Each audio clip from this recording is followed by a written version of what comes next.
یہ ایک غریب اور محنت کش کی کہانی ہے جو اپنے گدھے پر مشقیں لاد کر لوگوں کے گھروں تک پانی پہنچاتا اور ان سے اپنی محنت اور اس مشقت کا معاوضہ وصول کرتا۔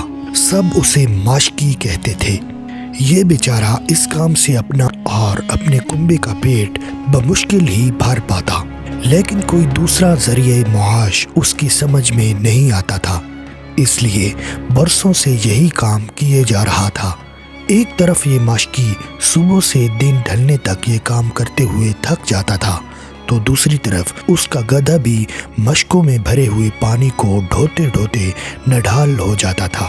شہر کے ایک کنویں کے علاوہ کچھ فاصلے پر جنگل کے قریب ایک میٹھے پانی کا چشمہ تھا، جہاں دن میں کئی چکر لگانے پڑتے تھے۔ اب اس گدھے کی حالت ابتر ہو گئی تھی۔ اکثر اسے کھانے کو پیٹ بھر کچھ نہ ملتا اور کام بہت زیادہ کرنا پڑتا تھا۔ اس کی پیٹھ پر زخم پڑ جاتے یا کبھی کوئی چوٹ لگ جاتی تو ماشکی دوا دارو مرہم پٹی پر توجہ نہ دیتا تھا اور گدھا تکلیف برداشت کرنے پر مجبور تھا۔ وہ بے زبان ان حالات سے تنگ آ کر ہر وقت اپنی موت کی آرزو کرنے لگا۔ ایک دن شاہی استبل کے داروغہ کی نظر اس گدھے پر پڑی اور اسے گدھے کی حالت پر بڑا رحم آیا۔ اس نے محنت کش سے کہا، تمہارا گدھا قریب المرگ ہے، اس کی حالت تو دیکھو، اسے کچھ دن آرام کرنے دو اور پیٹ بھر کر کھانے کو دو۔ ماشکی نے انتہائی مؤدبانہ انداز اختیار کرتے ہوئے عرض کیا، حضور، گدھے کو کہاں سے کھانے کے لیے دوں؟ خود میری روٹیوں کے لالے پڑے ہیں۔ دن رات مشقت کرنے کے باوجود بال بچوں کو 2 وقت پیٹ بھر کر روٹی نہیں کھلا پاتا۔ یہ سن کر داروغہ کو اور ترس آیا۔ کہنے لگا، میاں ماشکی، تم چند روز کے لیے اپنے گدھے کو میرے حوالے کر دو، میں اسے شاہی استبل میں رکھوں گا۔ وہاں یہ تر و تازہ گھاس، چنے اور جو کا دانہ کھا کر کچھ ہی دن میں موٹا تازہ ہو جائے گا۔ ماشکی یہ سن کر بہت خوش ہوا اور اپنا مریل گدھا اس کے سپرد کر دیا۔ داروغہ کے کہنے پر اس کے آدمی نے گدھے کو لے جا کر شاہی استبل میں باندھ دیا۔ وہاں جا کر گدھے کی آنکھیں حیرت سے پھٹی کی پھٹی رہ گئیں۔ ہر طرف ترکی اور عربی النسل گھوڑے نہایت قیمتی ساز و سامان کے ساتھ اپنے اپنے تھان پر بندھے ہوئے تھے۔ ہر گھوڑے کا بدن خوب فربا تھا اور ان کی کھال آئینے کی طرح چمک رہی تھی۔ 4 آدمی ایک گھوڑے کی خدمت میں لگے ہوئے تھے۔ کوئی کھریرا کر رہا تھا، کوئی مالش، کوئی دانہ کھلا رہا تھا، کوئی پیٹھ پر محبت سے تھپکیاں دینے میں مصروف تھا۔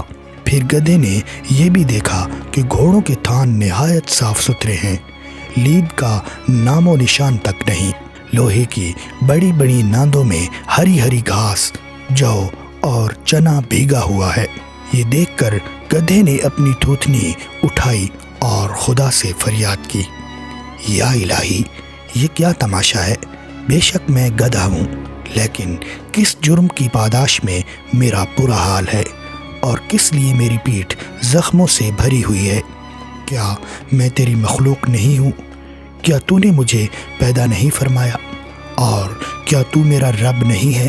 پھر کیا سبب ہے کہ یہ گھوڑے اتنی شان و شوکت سے رہیں، دنیا کی بہترین نعمتیں ان کے لیے ہمہ وقت حاضر ہوں، اور میں دن بھر بوجھ ڈھو کر بھی اپنے مالک کی مار پیٹ اور گالیاں کھاؤں؟ ابھی گدھے کی یہ فریاد ناتمام ہی تھی کہ استبل میں ہلچل مچی اور ایک منظر دیکھنے کو ملا۔ گھوڑوں کے نگہبان اور خدمتگار دوڑے دوڑے آئے، ان پر زینے کسی اور ٹھیک کر کے باہر لے گئے۔ اتنے میں طبل جنگ بجنے لگا۔ معلوم ہوا کہ سرحد کے قریب گاؤں میں ایک بڑے گروہ سے جھڑپ چھڑ گئی ہے اور ان سے نمٹنے کے لیے فوجی گھوڑوں پر سوار ہو کر گئے ہیں۔ شام کے وقت گھوڑے میدان جنگ سے اس حال میں لوٹے کہ ان کے جسم زخموں سے چور اور لہو میں رنگین تھے۔ بعض گھوڑوں کے بدن تیروں سے چھلنی ہو رہے تھے اور تیر ابھی تک ان کے جسموں میں گڑے ہوئے تھے۔ اپنی تھان پر واپس آتے ہی تمام گھوڑے لمبے لمبے لیٹ گئے۔ ان کے پیر مضبوط رسوں سے باندھ کر نال بند قطاروں میں کھڑے ہو گئے۔ پھر گھوڑوں کے بدن میں پیوست تیر کھینچ کھینچ کر نکالے جانے لگے۔ جو ہی کوئی تیر باہر آتا، گھوڑے کے بدن سے خون کا فوارہ بلند ہوتا۔ یہ انتہائی تکلیف دہ منظر تھا۔ گدھے نے یہ تماشا دیکھا تو مارے ہیبت کے روح کھنچ کر حلق میں آ گئی۔ خدا سے عرض کی کہ مجھے معاف کر دے، میں نے اپنی جہالت اور بے خبری سے تیرے حضور میں گستاخی کی ہے۔ میں اپنے اس حال میں خوش اور مطمئن ہوں۔ میں ایسی شان و شوکت اور ایسے کر و فر سے باز آیا جس میں بدن زخموں سے چور چور ہو اور خون پانی کی طرح بہے۔ سچ ہے کہ میں ان سے بہت بہتر ہوں۔ مار کھاتا ہوں، تیر تو جسم میں پیوست نہیں ہوتے۔ ڈنڈے پڑتے ہیں، ڈنڈے پڑنے سے میری ہڈیاں درد کرتی ہیں، لیکن بھاگتے ہوئے ایسے نہیں گرتا کہ ہڈی چور چور ہو جائے۔ اکثر میری کھال کٹ پھٹ جاتی ہے، لیکن ایسا تو نہیں ہوتا جو ان گھوڑوں کے ساتھ ہوا ہے۔ میرا مالک دن ڈھلنے پر مجھے ایک کونے میں چھوڑ کر جیسے بھول ہی جاتا ہے اور میں اپنی مرضی سے اپنی جگہ پر گھوم پھر لیتا ہوں، لیکن ان گھوڑوں کے خدمتگار تو دن رات ان کے ساتھ ہی چمٹے رہتے ہیں۔ چند دن بعد داروغہ نے ماشکی کو اس کا گدھا لوٹا دیا۔ گدھا پہلے کی نسبت کافی بہتر لگ رہا تھا۔